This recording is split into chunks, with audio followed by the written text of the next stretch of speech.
अस्सलामुअलैकुम। Today our topic is social perception. ठीक है, परसेप्शन के बारे में हम जानते हैं बेसिकली क्या होता है कि जो हम अपने नज़रिए से देख रहे होते हैं, अपने आई कैनवस से या अपने माइंड मैप से जो चीज़ को जनरलाइज कर रहे होते हैं, हम उसे परसेप्शन कहते हैं। सोशल परसेप्शन क्या चीज़ है कि जब हम लोगों के साथ मिलते हैं और उनके बारे में नज़रिया कायम करते हैं तो वो सोशल परसेप्शन आता है। अगर रफ इसकी आप डेफिनेशन देखें तो बेसिकली ये mind image of others through social cues. Social cues क्या होते हैं कि वो किस तरह ड्रेस करता है, वो किस तरह इंटरेक्ट करता है, या फिर वो किस तरीके से मतलब उसके ब्रेड एंड बटर का क्या सीन है, मतलब वो उसकी जो सोशल इंटरेक्शन है लोगों के साथ, उसकी वजह से जो हम उसके लिए अपने जहन में एक माइंड मैप डेवलप करते हैं, एक परसेप्शन क्रिएट करते हैं, हम उसको ब्रॉड टर्म में परसेप्शन कहते हैं। ठीक है, तो सोशल साइकोलॉजी की जो कहते हैं जो फील्ड है इसकी, जो सोशल परसेप्शन को ज़्यादा अच्छे से डिफाइन करती है, वो कहती है कि it is a process, it is a mental process. Mental मतलब माइंड से रिलेटेड प्रोसेस है that we use to form impression and conclusion of other people. मतलब जिसके थ्रू हम किसी भी इंसान की इमेजिनेशन इमेजिनरी इंप्रेशन क्रिएट करते हैं अपने नज़दीक और फिर उसके कंक्लूजन तक पहुंचते हैं। तो ये हमारा सोशल परसेप्शन के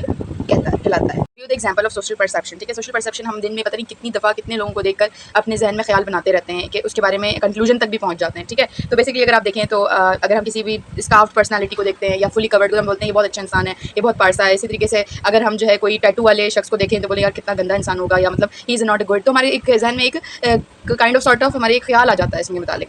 इसी तरीके से जब हम किसी कैशियर के पास जाएँ और उसको अपना कैश दे रहे हों और ग्रॉसरी ले रहे हों उससे, तो हमारे जहन में उस वक्त भी बड़े ख्याल चल रहे होते हैं कि यार ये एक पैसा भी नहीं छोड़ेगा, ये बड़ा जो है ना टफ एंड टफ टाइप का बंदा लगता है। हालांकि हमने उसकी काइंडनेस देखी नहीं होती, हमारे जहन में एक ख्याल होता है बस। तो ये चीज़ जो है ना परसेप्शन की एग्जांपल्स में काउंट होती है। अच्छा, यहाँ पर एक चीज़ बड़ी काउंट करने वाली चीज़ है, वो ये कि जो हमारे नज़दीक जो इंप्रेशन बनता है वो जजमेंट्स के बिहाफ पे बनता है। ठीक है, वो जजमेंट जो होते हैं ना वो आपके फिजिकल अपीयरेंस से भी हो सकते हैं और कभी कभी हम उनसे बात भी नहीं करते और फिर भी हम एक इंप्रेशन डेवलप कर लेते हैं। तो बेसिकली वो फिजिकल अपीयरेंस से होते हैं और जो चीज़ें हम कहते हैं कि वर्बल के थ्रू जो है हासिल करते हैं परसेप्शन, तो वो वर्बल एक्सप्रेशन के थ्रू होते हैं। ठीक है, आगे हम देखते हैं कि किस तरीके से इंप्रेशन डेवलप होता है basically. Okay, let's discuss how impression या perception develops.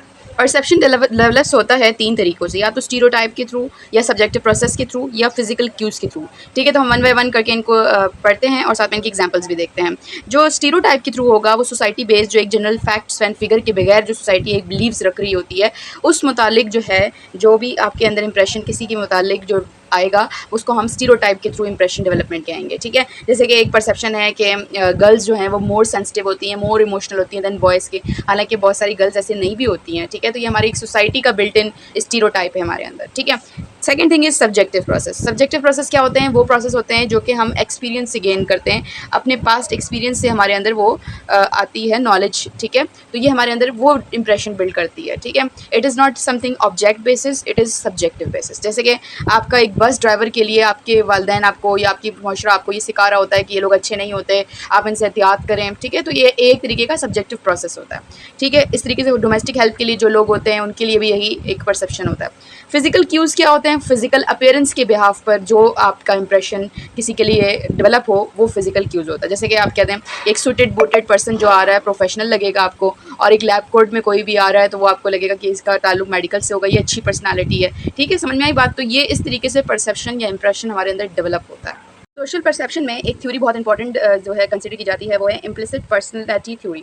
Implicit personality theory पढ़ने से पहले आपको इम्प्लिसिट लफ्ज़ का मायने समझ में आना चाहिए। मतलब ये समथिंग नॉट डायरेक्टली एक्सप्रेस्ड। इससे मुराद ये है कि कोई ऐसी चीज़ जो कि मतलब प्रॉपरली जो है आप तक ना पहुँची हो। ठीक है, तो अब ये कैसे होता है मैं आपको बताती हूँ। तो बेसिकली ये थ्योरी क्या कहती है कि it's a collection of personality जो है वो हमारी एक कलेक्शन होती है एक बिलीव्स एंड एजम्पशंस की that we have about how certain traits are linked. मतलब इससे मुराद ये है कि आपका एक ट्रेट है, लाइक ट्रेट से मुराद ये है कि आपकी क्वालिटी है कि आप लॉयल हो, तो आपके लिए आपके साथ ऑटोमेटिकली सारे पॉजिटिव ट्रेट्स जो है ना वो लिंक हो जाएंगे। अगर आप लॉयल हो तो आप सच भी बोलते हो, आप अच्छे इंसान भी हो। ठीक है, इसी तरीके से अगर आपके अंदर एक नेगेटिव ट्रेट है, लाइक आप जो है अल्लाह ना करे आप जो है शराबी हो, तो आपके साथ जो है ना तमाम नेगेटिव तरह के ट्रेट्स को भी लिंक कर दिया जाएगा, जिसमें आपकी कहते हैं कि आप झूठ भी बोल सकते हो, आप जब शराब पी सकते हो तो झूठ भी बोल सकते हो, आप जो है क्या नाम है कुछ भी कर सकते हो। तो नेगेटिव ट्रेट के साथ ऑटोमेटिकली वो ट्रेट्स भी लिंक हो जाएंगी जो कि उसका पार्ट नहीं है या फिर उसके अंदर नहीं है। तो ये पॉजिटिव, इसी तरीके से पॉजिटिव ट्रेट की वजह से वो सारी पॉजिटिव असम्पशंस या बिलीव्स लिंक्ड कर देना एक ट्रेट के साथ। तो ये जो है ये बेसिकली इम्प्लिसिट पर्सनालिटी थ्योरी है। ठीक है, एग्जांपल जनरलाइज करते हैं, जिसे कहते हैं वाइट लैब कोट इफेक्ट। ठीक है,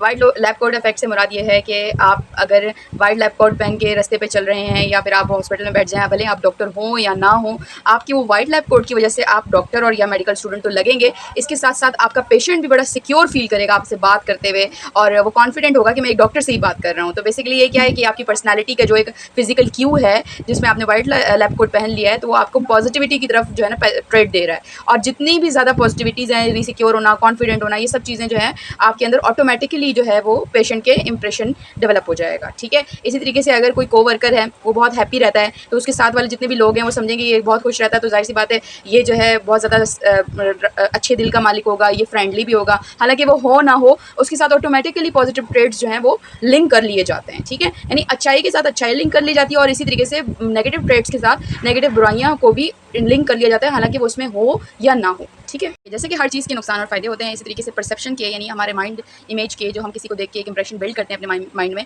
उसके भी नुकसान और फ़ायदे होते हैं। सबसे पहले हम इसके फ़ायदे की बात करें तो फ़ायदे में ये है कि हमारा एक ब्रेन को ट्रेनिंग मिलती रहती है और अगर हमें किसी के मामले में जो है कोई इंप्रेशन बिल्ड हो जाता है तो इससे ये होता है कि हमारा ब्रेन जो है ना उस चीज़ को बार बार रिमाइंड करता है और वो हमारा टाइम सेव करता है और इस तरीके से हम दूसरी चीज़ों पर फोकस कर सकते हैं, ठीक है। और एक तरीके से ब्रेन एक्टिवेट रहता है, ठीक है। दूसरा अगर हम इसकी तरफ डिसएडवांटेज की तरफ देखें तो बहुत सारी चीज़ें जो है वो बहुत खतरनाक चीज़ें इसके ज़ुमरे में आती हैं, जिसमें मिसअंडरस्टैंडिंग्स एंड रिलेशनशिप डिस्टर्बेंस, ठीक है। इसकी एग्जांपल मैं आपको इस तरीके से समझाऊंगी कि एक आप गाड़ी में चढ़ते हैं और आपके पास एक सीट है या तो और दो सीट्स हैं आपके पास, एक वुमेन के पास है जो कि बहुत ओल्ड एज वुमेन है जो कि मुश्किल से खड़ी हो सकती है, ठीक है, और वो भी बैठी है, उसके साथ वाली सीट भी खाली है, और एक जो है वो लड़की जो कि यंग है, पैशनेट है, उसके साथ भी सीट खाली है। तो आपने क्या करना, आप क्या सोचेंगे कि मैं किसके साथ बैठूँ और मैं किसके साथ ज़्यादा सेफ एंड सिक्योर फील करूँगा, जो कि ओल्ड एज वुमेन होगी, ठीक है। ऑब्वियसली बात है क्योंकि आप अपने आप को उसमें स्ट्रेंथ वाइज ज़्यादा अच्छा फील कर रहे होंगे और आप सोचेंगे कि अगर मैं वो यंग लड़की के साथ बैठूंगी तो या ऐसा हो सकता है कि वो मेरी मतलब चीज़ों को चोरी ना कर लें। हालांकि आप दूसरी तरफ देखें तो आपके जब आप बस से उतरें तो आपकी वही ओल्ड वुमेन जो है वो मतलब चोर हो और आपका जो है वो सामान वो लूट ले और आप उसको समझ रहे हैं कि वो बहुत ओल्ड वुमेन है, वो आपको कुछ नहीं कर सकेगी, लेकिन वो फिर भी आपके साथ स्कैम कर जाती है क्योंकि आपके माइंड परसेप्शन की वजह से, ठीक है।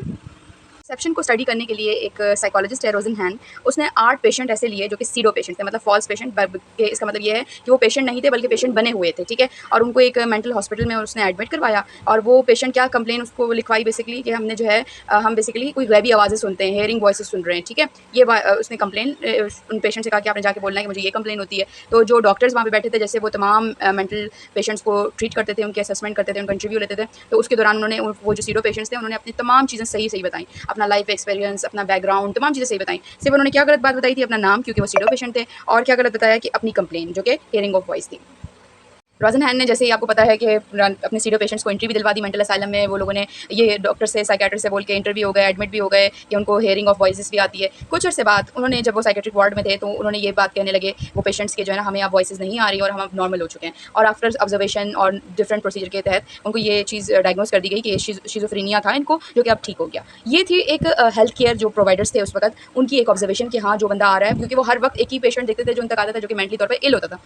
तो इस दफ़ा जो एक्सपेरिमेंटली तौर पर भी पेशेंट आए थे तो उनमें भी वो इलनेस फैक्टर तलाश कर रहे थे। बट अब क्या होता है कि वहाँ के जो पेशेंट हैं, जो कि कहते हैं कि वो मेंटल इलनेस और सिकनेस के शिकार थे, उन्होंने इन सीडो पेशेंट्स को जो कि रोजन ने उस मेंटल असाइलम में इंटर किए थे, उनको रिकॉग्नाइज कर लिया कि नहीं, ये लोग जो है ना वो लोग नहीं है, यानी हम पागल हैं तो ये पागल नहीं है, ये बने हुए पागल हैं, ठीक है। तो मतलब एक पागल को एक पागल ही पहचान सकता है। मतलब एक परसेप्शन आपको बताने का मकसद यहाँ पे है कि इसने इस एक्सपेरिमेंट से रिजल्ट निकाला कि देखें, एक मेंटल लेवल होता है, एक परसेप्शन लेवल होता है, एक हेल्थ केयर प्रोवाइडर्स का भी, एक मेंटल हॉस्पिटल में काम करने वाली एडमिनिस्ट्रेशन का भी, ठीक है, और पेशेंट अपने पेशेंट के बारे में भी परसीव कर सकता है कि जिस तकलीफ से मैं गुजर रहा हूँ उस तकलीफ से ये गुजर भी रहा है या फिर ड्रामा है।